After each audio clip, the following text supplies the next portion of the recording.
3단원의 마지막 3-4 이야기 수학, 대수학과 기하학을 시작하겠습니다. 3단원은 2단원에서 덧셈이 끝났고요. 그렇다면은 3단원에서 뺄셈이 돼야 되는데 뺄셈을 4단원으로 내리고 중간에 그 쉬어가는 그런 단원으로 넣습니다. 그래서 3-3에서는 뭐 분배 법칙, 뭐 교환 법칙, 그쵸? 뭐 덧셈과 뺄셈에 대해서 뭐 가수와 피가수, 뺄셈에서 감수와 피감수 같은 거를 영어로도 배웠습니다. 자, 이제 내용 시작하겠습니다. 초등학교 수학을 한때 산수라고 했던 시절이 있었습니다. 수학의 개념보다 아이들이 숫자 계산에 익숙하도록 지도했던 시절이지요. 그러나 2015년에 교육부 개정교육과정 초등학교 수학, 산수가 아니라 수학이라고 분명히 얘기하고요. 그 내용에서 초등학교 수학 내용은 수와 연산, 도형, 측정, 규칙성, 자료와 기능성이 5개 영역으로 구분된다고 얘기하고 있습니다. 자, 수와 연산은 저희가 1단원에서 넘버스를 배웠고요. 자, 연산은 일단 덧셈까지 끝났습니다. 엄마의 수학 레시피에서는 도형은 다루지 않고요. 그 다음에 뭐 측정은 뭐 몇 센티미터, 뭐 몇 시간, 시계 읽기, 그 다음에 뭐 센티미터, 뭐 리터, 뭐 그런 거 측정하는 게 있을 거고요. 그 다음에 수학의 어떤 규칙성, 패턴으로 또 공부하는 거 중요하죠. 자료와 기능성은 뭐 그래프 같은 거, 표를 그려서 뭐 XY 축, XY에 물론 X하고 Y라는 건 안 배우지만 가로 세로에 어떤 자료를 알맞게 집어넣고 그 자료를 뭐 그래프로 그리고 하는 것들을 1학년에서 6학년까지 초등학교 수학과정에서 배운다는 얘기죠. 현재는 초등학교 수학이라고 해서 위와 같이 바뀌었고요. 자, 근데 여기 Algebra for Elementary Schools, 초등학교 과정을 위한 Algebra, 그쵸? 또 Elementary School Geometry, 초등학교에서 Geometry. 자, 이게 영어로 되어 있는 거니까 미국 얘기겠죠?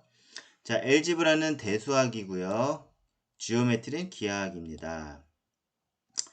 자, 그러나 미국에서는 초등학생에게도 엘지브라 또는 지오메트리와 같이 대학교 수학 전공에서 사용하는 과목명으로 가르쳐주고 있습니다. 자, 우리나라에서는 뭐 수와 연산이라고 하지 이거를 뭐 대수학이라고 가르치지 않고요. 도용은 있는데 기하학이라고 하지 않습니다. 그러나 수와 연산으로 배우고 도용으로 배웠는데 우리나라 대학교로 가면 이거를 엘지브라 또는 지오메트리와 같이 대수학과 기하학으로 배운다는 것이죠.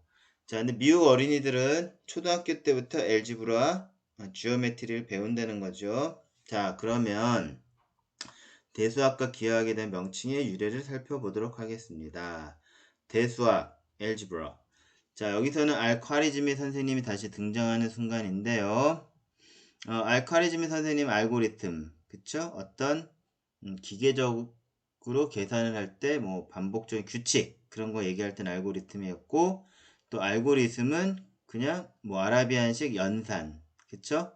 뭐 계산을 얘기하는 그런 거 자체가 알카리즈미 선생님의 이름에서 유래했다는 걸 이미 배웠죠. 그래서 이렇게 숫자 계산에 관한 것이 알지브라이고 역시 알카리즈미 선생님과 관계가 있다는 것을 미리 짐작할 수 있겠습니다. 다음 페이지가 있습니다. 자, 이거는 아라비아어입니다. 그쵸? 아라비아어이고요. 자, 아까 지워지질 않은데, 또 안 지워지네. 예. 이렇게 아라비아 언어이고요. 알카리즈미 선생님이 9세기에 저술하신 책에 그 표지가 한 이 정도는 돼요. 여기 이 강의 페이지 전체를 보여줄 만한 페이지인데 뚝 잘라가지고 제목만 보여드린 거고요. 그 제목을 따서 보면은 또 이렇게 되어 있습니다. 이것도 아라비아 글자에서 우리는 봐도 몰라요. 자, 이제 설명하겠습니다. 9세기에 알카리즈미 선생님이 저술하신 수학책의 제목, 을 보여드리고 있는데요. 제가 이렇게 제목만 자른 거예요. 표지에서. 이 책이 라틴어로 번역되어 리베르, 알제브라 at 알무카볼라라는 제목으로 유럽에 전해집니다. 이 라틴어도 무슨 말인지 모르는데요. 자, 어이했던 무슨 말인지 모르는 아라비어의 긴 제목 중 키탑 알자브르 왈 무카볼라 키탑 알자브르 왈 무카발라만 떼어내서 라틴어 제목으로 정했다라는 이야기인데요. 그쵸? 자, 순서는 비슷한 것 같아요. 뭐 리베르 알제브라 앳 알무카볼라 키탑 알자브르 왈 무카발라 좀 뭔가 발음은 다르지만 글자 수는 비슷한 것 같죠? 그쵸? 그래서 라틴어 리벨과 아라비어 키탑은 북이란 뜻이에요. 자, 한번 볼게요. 파란색으로 바꿔서 자, 다시 자, 여기 리베르 라틴어 리베르하고 키탑 이 같은 것 같고요. 매칭이 되죠. 그 다음에 알제브레아는 엘지브라 같은데 이거 알자브루 그쵸? 그 다음에 무카볼라는 무카발라 그쵸? 그 다음에 에트는 와 이랑 비슷해요. 자, 라틴어 리베르가 우리 저 북스 리브로라는 거 있죠? 그 리브로가 책이란 뜻이에요. 북스 리브로. 자, 라틴어 리브로와 아라비아 키탑은 책, 북이란 뜻이고요. 에트와 라틴어 에트와 그 다음에 아라비아 왈은 엔드입니다. 그쵸? 따져보면 책, 알제브라 책, 그리고 알무카볼라라는 것입니다. 그쵸? 그 다음에 키탑, 책, 알자브르와 무카발라라는 것인데요. 그 중요한 건 알자브르하고 무카발라입니다. 한번 볼게요. 알자브르라는 그 아라비아 언어의 뜻은 무엇일까요? 이게 알제브라가 대수학이니까 자 이렇게 식을 하나 보여드릴게요. x제곱은 50 곱하기 50x 빼기 5x제곱 이라는 어떤 방정식이 있습니다. 근데 이 마이너스 항 우리 전에 그 화씨를 배울 때도 이 음수 때문에 음수를 인정하지 않았다고 했죠. 그리스하고 유럽에서도 꽤 오랫동안 이 음수를 인정하지 않았었어요. 그래서 이 음수가 나오는 양변 이걸 없애기 위해서 플러스 5제곱을 해주면 이게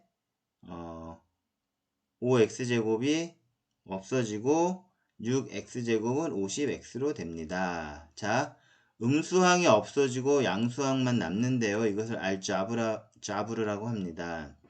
자, 영어로는 양수항으로 복원, 리스토링 되었다는 뜻이 됩니다. 자, 아까 방정식에 음수가 있으면 이거 양수로 바꿔줘. 그럼 양수만 있는 6x제곱 50x. 자, 양수만 있죠? 이런 거를 이 사람들은 양수로 복원됐어. 음수는 좀 있으면 좀 이상해. 그래서 음수를 없애주는 거를 복원이라고 했습니다. 양수로 복원됐다. 네, 무카발라는 또 뭐냐면 요번에는 양수항으로만 이루어진 식이에요. x제곱 더하기 5는 40x 더하기 4x제곱. 근데 요번엔 반대로 이 x제곱 4x제곱도 있고 x제곱도 있는데 얘를 없애주는 거예요. 그쵸? 그래서 그거를 없애주면 마이너스 x제곱을 해주면 여기 왼쪽은 좌변은 5만 남고 우변은 40x에다가 없애줬으니까 3x제곱만 남습니다. 이걸 무카발라라고 하는데요. 이거는 양수항만 있는데도 자 왼쪽에 x를 하나 없애주자. 이건 소거를 뜻하는 거예요. 결과적으로 자 x제곱도 있고 4x제곱도 있는데 x제곱 작은 걸 없애주자라고 하면은 x제곱이란 2차항 그 2차의 동류항이 정리되었으므로 이렇게 정리되어 쓴 거는 콜리스판딩 그쵸? 서로 똑같은 동류항을 정리하는 거 콜리스판딩이라고 하거든요. 자 그런 거를 아라비아어로 무카발라라고 합니다. 자, 음수항이 있을 때는 양수항으로 만들어지는 게 복원되었다고 하고요. 그 알자브르. 그 다음에 양수항만 있을 때는 동류항 중에서 이 개수가 작은 거 없애주는 거, 소거를 하는 거를 무카발라라고 합니다. 자, 결론은 알콰리즈미 책에서 알자브르하고 알자브라고 왈 무카발라가 있었는데 이건 빼고 이거는 필요 없고 앞에 있는 알자브르만 썼다는 것이죠. 자, 그래서 책 제목에서 알자브르만 떼어서 알제브라가 되었다는 게 엘지브라의 그 어원이 되는 것입니다. 자, 유럽에서는 방정식의 알자브르에 방점을 찍어서 알제브라라는 단어가 탄생한 것이지요. 자, 근데 우린 대수라고 하잖아요. 근데 중국에서는 방정식은 숫자만으로 셈을 하는 것이 아니라 숫자 대신 문자를 쓴다고 하여서 숫자 대신, 숫자를 대신한다. 자, 이렇게 x제곱이든지 x라든지 이런 문자가 들어간다고 해서 대수라고 하였습니다. 자, 유럽에서는 아라비아어의 알자브르의 방점을 찍어서 이게 알제브라가 된 거고요. 중국에 들어와서는 이거 문자를 써서 문자해 답을 구하는 거라고 해서 대수라고 하였습니다. 자, 대수학은 그럼 중국에서 몇 년도에 생겼느냐? 일단 이선난이라는 수학자가 있는데요. 어머니는 잘 모르세요. 저도 잘 몰랐어요. 자, 1810년에서 1882년에 활동하시던 분이시고요. 중국 학자가 그러면 청나라 때죠? 그리고 거의 뭐 19세기면은 뭐 오래된 일은 아니에요. 그 대수학이 이제 우리가 대수학이라고 중국에서 이 단어를 사용한 게 자, 이선난이란 중국 학자가 드모르간 집합에서 많이 배웠던 그 이름이에요. 드모르간의 법칙. 이분도 수학자예요. 드모르간이 저술한 동시대네요. 1806년에서 1871년. 자, 드모르간이 저술한 Elementary of Algebra. 엘지브라의 기초를 1859년에 중국어로 번역할 때 처음 썼다고 합니다. 그럼 드모르간 선생님이 집합에서만 나오는 게 아니라 대수학 책도 썼나 봐요. 그쵸? 그리고 그것이 1859년에 중국어로 번역되었습니다. 그쵸? 자, 초등학교 수학에서는 방정식을 배우지 않기 때문에 초등학교에서는 방정식 안 배우죠. 예를 들어서 뭐 x라는 것 자체를 사용하지 않고 또 가르쳐 주지도 않아요. 예를 들어서 뭐 2 더하기 네모가 9가 된다면 그치요? 그러면은 저에서 동류항에서 2를 소거해서 마이너스 2를 해주면 마이너스 1을 해주면 얘는 소거가 되고 우변도 마이너스 1을 해줘. 그럼 네모는 9야. 뭐 이런 식으로 가르쳐 주지도 않지만 특히나 또 x라는 그런 문자를 또 쓰지도 않아요. 자, 그래서 초등학생은 아예 방정식을 배우진 않습니다. 그쵸? 근데 요런 식은 있긴 있어요. 뭐 2 더하기 네모는 9를 푸세요 라는 건 있는데 이걸 방정식이라 가르쳐 주진 않죠. 자, 그러면 자, 초등학교 수학에선 방정식을 배우지 않기 때문에 지금까지 강의를 통해서 배운 십지문법과 아라비아 숫자 그리고 사친 연산 덧셈의 엘지브라가 되는 것이죠. 자, 엘지브라는 대수학은 방정식을 알면 쉽게 오지만 그 엘지브라라는 대수학이 커버하는 초등학교에서 커버하는 그런 그 단어는 십지법, 또 아라비아 숫자, 그리고 사칙 연산, 그쵸? 그게 알제브라에 해당하는 거예요. 지금 덧셈까지 배웠죠. 또한 앞으로 배울 뺄셈, 곱셈, 나눗셈도 대수학이 되는 것이죠. 자, 미국에서 초등학교에서 엘지브라 그러면 사칙 연산이 되는 거고 우리나라에서는 수화 연산 이렇게 배운다는 거죠. 자, 여기까지 대수학, 엘지브라의 어원을 말씀드렸고요. 다음은 기하학입니다. 기하학은 지오메트리, 기하하면은 지금 우린 기하학으로 배웠기 때문에 뭔가 도형이 생각이 나요. 자, 근데 지오메트리의 어원은 도형인지 어떤 것인지 한번 살펴보겠습니다. 기하학의 유래는 고대 이집트에서 출발합니다. 홍수로 나일강이 범람한 후에는 토지를 측량하여 원래의 땅 주인에게 재배분해 줄 필요가 생기게 되는데요. 자, 뭐냐면 나일강이 범람을 하면 토지 경계가 다 사라진다는 거예요. 그래서 물이 빠지고 난 다음에 다시 측량을 해가지고 그쵸? 땅 주인에게 재배분을 해 주었다는 건데요. 그거는 땅을 찾아주는 게 아니라 땅을 다시 원래 주인한테 줘야지 이 사람들 또 농사를 지어서 국가에서는 세금을 거둘 수 있다라는 그런 필요성 때문이죠. 그래서 지오메트리는 라틴어 지오 땅이에요. 그 다음 메트리아 측량을 결합하여 지오메트리라는 단어가 탄생합니다. 자, 우리는 기하학하면 도형이었는데 지오메트리의 어원을 보면 땅을 측량하다라는 것이 어원이 되고요. 그거를 지금 우리는 기하학, 그리고 도형으로 알고 있습니다.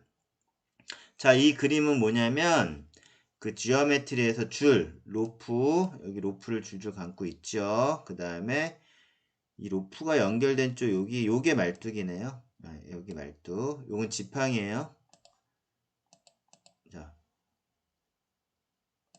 자, 요거는 지팡이고요. 말뚝은 요 줄에 연결된 요쪽.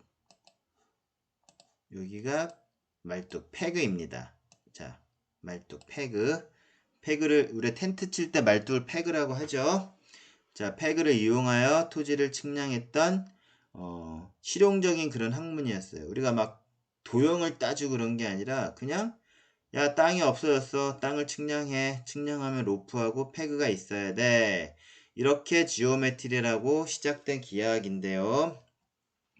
자, 그리스 시대로 오니까 이 그림 얼핏 보니까 피라미드의 높이를 구하는 그런 그림 같아요. 많이 유명하죠? 이 피라미드의 높이 무지 높을 건데요. 사람이 크게 보이지만 아마 사람 여기 쩡같이 보일 거 한 요만하게 보인다고 할까요? 이거 높이를 못 재요. 실제.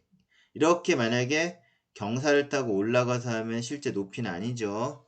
이 길이를 경사를 갖고 줄을 갖고 잰다 해도 이게 높이는 아니에요. 입체의 딱 중심에 있는 이 높이를 어떻게 재었을까? 그쵸? 자, 그래서 우리가 알고 있는 거는 여기 이 나무 막대. 어떤 때는 뭐 나무로 나와요. 근데 이 막대기의 길이는 알고 있고요. 그 다음에 태양이 이렇게 비쳤을 때 그 그림자, 피라미드 그림자 생기는 끝에 길이를 알고 있는 말뚝을 세우고요. 그 말뚝도 이렇게 그림자가 나오겠죠. 요거는 우리가 잴 수 있어요. 그쵸? 메저링이 돼요. 그쵸? 이렇게 메저를 할 수 있고요. 그러면 이거를 자, 도형으로 가져가 본다면 말뚝의 길이를 알고 그 다음에 여기 그림자의 길이는 직접 측량할 수 있어요. 근데 이 피라미드 입체이지만 평면으로 보면 이렇게 삼각형 단면이 보이겠죠. 그렇죠? 그럼 여기 이 길이는 굉장히 길 텐데 이것도 측정을 할 수가 있어요.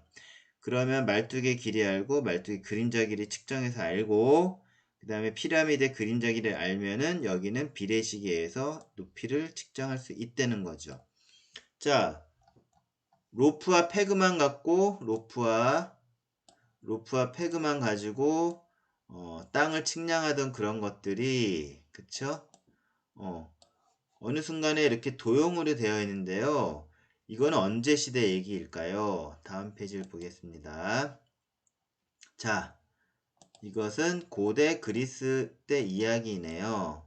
자, 피라미드의 높이를 무지 높은 거죠. 실제 측량하는 게 아니라 삼각형의 닮은 비를 이용하여 그 피라미드 높이를 구할 수 있었어요. 그쵸? 고대 그리스의 자연 철학의 아버지이자 기하학의 아버지 불리는 탈레스 선생님. 기원전 600년이면 그쵸? 뭐 우리 고대 그리스 역사 좀 길어요. 이게 다 그 중국이나 우리나라같이 목재를 쓰지 않고 그 돌을 써서 그런지 하여튼 그 역사도 많이 남아 있는데 기원전 600년, 500년이면 우리나라 삼국시대가 있기도 전이죠. 자, 어쨌든 탈레스 선생님이 파라오 쿠푸의 피라미드 높이를 구한 그런 에피소드에서 나온 것이죠. 그쵸? 자, 그럼 기하학이 뭐냐면 실용적으로 원래 이집트에서는 로프와 패그를 가지고 나일강이 범람할 때 유실된 땅을 다시 측량하는 그런 땅을 측량하다는 어떤 실증적인 그런 기하학이었는데 지오메트리가 그리스에서 와서는 진짜 이렇게 도형을 그리고 이렇게 따져보는 거예요. 비례식을 이용해서. 그쵸? 자, 그래서 이거를 논증적 측면의 기하학으로 모습이 바뀌었다고 합니다. 자, 그러면 지오메트리의 원래 어원은 고대 이집트에서 땅을 측량하다라는 것에서 온 거고, 또 고대 그리스에 탈레스 선생님이 살아 계실 때는 어떤 논증적인 뭐 비례식을 이용한다든지 도형을 그리는 그런 모습으로 지오메트리가 쓰였죠. 자, 그러면 우리는 왜 이걸 기하학이라고 할까요? 자, 그 단초가 되는 이 책들인데요. 성경책 다음으로 많이 팔렸다는 유클리드 원론입니다. 영어로는 The Element. 엘레멘트가 많은가 봐요. 그쵸? 내용이 되게 많다는 얘기겠죠. 중요한 내용들이. 그 다음에 명나라 시대인데요. 마테오 리치 신부가 구술하고 서강계가 번역한 기하 원본. 자, 책의 제목이 기하 원본이라 해서 서강계라는 수학자 아니에요. 이분은 그냥 관리? 예, 벼슬아치라고 해야겠죠. 그냥 관리예요. 자, 서강계가 번역했는데 이것도 마테오 리치가 쓴 책을 번역한 게 아니라, 그쵸? 유클리드의 원론을 마테오 리치 신부가 뭐 라틴어로 읽었겠죠. 이태리 사람이니까. 그리고 서강계도 독실한 뭐 기독교인인데 우리나라식으로 하면 천주교이죠. 로마 카톨릭을 믿는 그런 서강계라는 사람이 그 마테오 리치가 라틴어를 하면 그거를 알아들을 수 있었나 봐요. 말로 하는 것을 알아듣고 한자로 번역한 책이 기하 원본입니다. 즉 엘레멘트라는 책을 유클리드 원론을 서강계가 번역한 것이 기하 원본이 되겠습니다. 내용을 읽어보면 1607년 명나라 때고요. 서강계 1562년에서 1633년 탄생과 졸인 서강계라는 분이 유클리드 원론의 라틴어판을 번역할 때 지오메트리아가 있었겠죠. 그 제목에도. 그래서 지오를 중국어 음역이에요. 지오랑 비슷한 거 지허로 발음한 것에서 유래됩니다. 근데 지오는 지허라는 음역이고요. 어떤 뜻은 있는 게 아니에요. 보니까. 그래서 음역이라고 해요. 만약 이선난 선생님이 청나라 때 이선난 선생님 대수학과 같이 라틴어가 뜻하는 그때는 드모르강의 자, 다시 볼게요. 이선난 선생님은 자, 뭐죠? 그 엘리멘트 오브 엘지브라, 그 영어 책을 번역한 거예요. 엘리멘트 오브 엘지브라. 자, 그 이선난 선생님이 그 엘지브라를 번역할 때는 여기 숫자 대신에 문자가 들어가니까 대수학이라고 그 뜻에 맞는 중국어로 번역을 했다면, 그렇게 했다면 지오메트리는 땅을 측량하다라고 해서 원래 서강계는 측지학이라고 해야 될 것이었어요. 측지학. 근데 이분이 수학자가 아니고 서강계 그 관리기 때문에 이렇게 깊이 있게 라틴어를 번역한 게 아니라, 야, 지오랑 비슷한 거 뭐지? 찌허는 또 중국어 뜻으로 이게 얼마냐? 찌라는 게 뭐 what 무엇이냐, how 얼마, 무엇이냐라는 뜻이 있거든요. 찌라는 것이요. 예. 그래서 찌허 이건 얼마지? 라는 그러한 그 단어이기도 하고요. 중요한 거는 어차피 수학에서 자, 뭐 이런 땅의 면적이 있는데 이 면적은 얼마냐? 그럼 찌허라고 했던 것도 뭐 방정식이나 그런 데 등장하죠. 찌허라는 게. 근데 야, 지오메트리 지어는 우리가 사용하는 찌허라는 것과 음이 비슷하니까 음역을 하자. 그래서 우리는 그것이 지금 기하학으로 굳어져서 온 거죠. 전혀 찌허에는 도형이라는 그런 의미가 없는 것입니다. 그리고 뭐 땅을 측량하자는 측지학이라는 의미도 없어요. 단지 의미예요. 자, 여기까지 기하학에 대한 설명이 끝났고요. 이제 결론.